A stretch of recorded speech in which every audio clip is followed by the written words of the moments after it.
تو ایک ویڈیو ہے جو بہت وائرل ہو رہی ہے اور اس میں یہ دعویٰ کیا جا رہا ہے کہ ایران کے اندر ایک خفیہ جنگ شروع ہو چکی ہے۔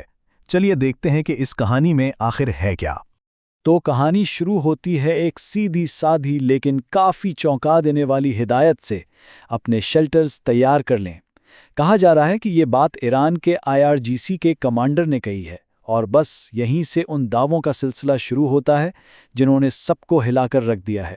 آگے بڑھتے ہیں۔ یہ ویڈیو جو تصویر دکھا رہی ہے اس سے لگتا ہے جیسے پورا ایران گھیرے میں ہے۔ دعویٰ یہ نہیں کہ کوئی ایک آدھ چھوٹا موٹا واقعہ ہوا ہے، بلکہ بات ہو رہی ہے پورے ملک میں پھیلے ایک بہت بڑے منظم حملے کی۔ اور یہ حملے یہ کسی ایک جگہ تک محدود نہیں ہیں۔ اصفہان، تہران، مشہد، قم، یہ سب ایران کے بڑے اور اہم شہر ہیں۔ ویڈیو کے مطابق ان سب کو نشانہ بنایا گیا ہے، تو صاف ظاہر ہے کہ یہ حملے ایران کے دل یعنی اس کے شہری اور اسٹریٹجک مراکز پر کیے جا رہے ہیں۔ اور بات یہاں ختم نہیں ہوتی۔ ویڈیو میں ایک اور بہت سنگین الزام لگایا گیا ہے، وہ یہ کہ ان حملوں میں اسرائیل اور امریکہ نے نیوکلیر کیپبل بمبارڈر استعمال کیے ہیں، یعنی ایسے طیارے جو ایٹمی ہتھیار لے جا سکتے ہیں۔ یہ ایک بہت بہت بڑا دعویٰ ہے۔ تو ان حملوں کی شدت کتنی ہے؟ اس کے لیے ویڈیو ایک نمبر سامنے رکھتی ہے: 400۔ دعویٰ یہ ہے کہ صرف 48 گھنٹوں کے اندر اسرائیل نے خود مانا ہے کہ اس نے ایران میں 400 حملے کیے۔ ذرا سوچئے، اس رفتار کا مطلب کیا ہے؟ یہ ایک مسلسل اور زبردست حملے کی طرف اشارہ کرتا ہے۔ تو ٹھیک ہے، حملے ہو رہے ہیں، لیکن ان کا زمین پر، عام لوگوں پر اور معیشت پر کیا اثر پڑ رہا ہے؟ چلیے ویڈیو کے مطابق اس کے انسانی اور معاشی نقصانات کو دیکھتے ہیں۔ اکثر ایسے بڑے واقعات میں نمبروں کے پیچھے انسانی کہانیاں چھپ جاتی ہیں۔ ویڈیو اس نقصان کو ایک چہرہ دینے کی کوشش کرتی ہے۔ اس میں ذکر ہے ایک 99 سالہ خاتون کا، جن کے بارے میں دعویٰ کیا گیا ہے کہ وہ اپنے ہی گھر پر ہوئے ایک حملے میں جان سے چلی گئیں۔ اور نقصان صرف جانی نہیں ہے۔ ویڈیو کے دعوے کے مطابق 600 اسکولوں کو نقصان پہنچا اور 24 ہیلتھ ورکرز مارے گئے۔ اب اس کا کیا مطلب ہے؟ اس کا مطلب یہ ہے کہ ملک کے بنیادی ڈھانچے یعنی تعلیمی اور صحت کے نظام کو سیدھا نشانہ بنایا جا رہا ہے۔ انسانی نقصان کے علاوہ معاشی تباہی کی بھی ایک تصویر کھینچی گئی ہے۔ کہا جا رہا ہے کہ پسارگاد بینک جیسے اہم مالیاتی ادارے کھنڈر بن چکے ہیں۔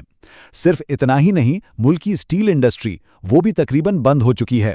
تو یہ ایک بہت بڑی معاشی ضرب کی بات ہو رہی ہے۔ چلیے اب اس کہانی کا سیاسی پہلو دیکھتے ہیں جو بہت دلچسپ ہے، کیونکہ ویڈیو میں امریکہ اور اسرائیل کی لیڈرشپ پر منافقت اور ایسی پالیسیاں اپنانے کا الزام لگایا گیا ہے جن میں تضاد نظر آتا ہے۔ مثال کے طور پر ڈونلڈ ٹرمپ کی پالیسیوں کو ہی لے لیں۔ ویڈیو کے مطابق ایک وقت تھا جب ٹرمپ کہتے تھے کہ ایران کا یورینیم اتنا گہرا دبا ہوا ہے کہ کوئی اسے نکال ہی نہیں سکتا، اور اب یہ کہا جا رہا ہے کہ امریکہ اسی یورینیم کو نکالنے کا پلان بنا رہا ہے۔ اسے پالیسی میں ایک واضح تضاد یعنی غیر مستحکم سوچ کے ثبوت کے طور پر پیش کیا جا رہا ہے۔ اپنی بات کو وزن دینے کے لیے ویڈیو میں CIA کے ایک سابق افسر کا حوالہ دیا گیا ہے، اور ان کا کہنا ہے ان کے مطابق یہ پوری جنگ ٹرمپ کی ایک بے وقوفی کا نتیجہ ہے کہ وہ نیتن یاہو کو نہ نہیں کہہ سکے، یعنی پورے مسئلے کی جڑ ایک سیاسی غلطی کو قرار دیا جا رہا ہے۔ اور ایک اور چونکا دینے والا دعویٰ یہ ہے کہ امریکی حکومت کے اندر سے ہی وارننگز دی گئی تھی۔ کہا گیا تھا کہ پرنس سلطان ایئر بیس محفوظ نہیں ہے، اسے سویلین علاقوں کے پیچھے شفٹ کر دیں، لیکن ان وارننگز کو نظر انداز کر دیا گیا، اور نتیجہ دعویٰ یہ ہے کہ اب سب سے زیادہ نقصان اسی بیس کو ہوا ہے۔ تو اتنے سنگین الزامات اور حملوں کے دعووں کے جواب میں ایران کا آفیشل سٹینس کیا ہے؟ وہ کیا کہہ رہا ہے؟ چلیے دیکھتے ہیں کہ ویڈیو اس کے بارے میں کیا بتاتی ہے۔ خلاصہ یہ ہے کہ ایران کا سفارتی موقف بالکل صاف اور دو ٹوک ہے۔ کسی بھی قسم کے دباؤ کے سامنے نہیں جھکنا۔ وہ ڈیڈ لائنز کو نہیں مانتے، دھمکیوں کو مسترد کرتے ہیں، ریڈ لائنز کو تسلیم نہیں کرتے۔ ان کا کہنا ہے کہ وہ صرف اور صرف مستقل امن پر بات کرنے کے لیے تیار ہیں، کسی عارضی جنگ بندی پر نہیں۔ تو آخر میں ہم کہاں کھڑے ہیں؟ ایک ایسی صورتحال میں جہاں دونوں طرف سے طاقت کا اظہار ہو رہا ہے اور کوئی بھی سمجھوتے کے لیے تیار نہیں۔ یہ پوری وضاحت ہمیں ایک اہم سوال پر لا کر چھوڑ دیتی ہے۔ جب دونوں فریق پیچھے ہٹنے کو تیار نہ ہوں تو پھر آگے کا راستہ کیا ہے؟ کیا یہ صورتحال ایک بڑے کھلے تصادم کی طرف جا رہی ہے؟